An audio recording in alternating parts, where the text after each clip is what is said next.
It's by beating Oldham Athletic. The way the champions started the second half, a beating looked the very least that Oldham could expect. Even his most ardent admirers wouldn't have bet on Eric Cantona topping the Premier scoring charts. But after Fairclough and Speed had pushed Oldham beyond breaking point, it was the new Leeds folk hero who took his chance again and took the acclaim again.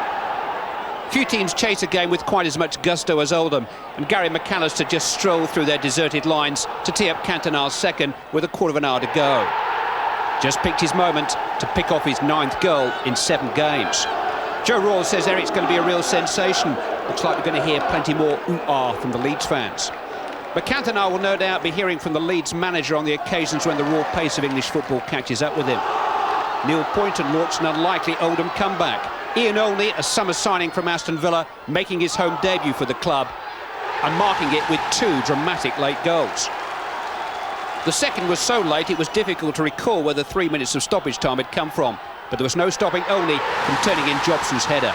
Typical Oldham bottle, typical frankness from their manager, who says Leeds have added spice to last season's title recipe. I think that they're better by virtue of Cantona settled into the English game. As an individual, I think that he's going to please a lot of people this year.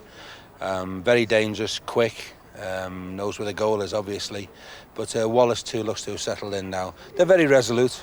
They're very strong defensively. They're very well organised.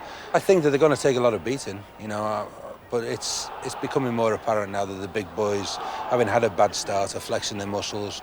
Arsenal are climbing the league rapidly. Manchester United have had a couple of great wins. So I think at the end of the season, there won't be too many new names at the top that weren't predicted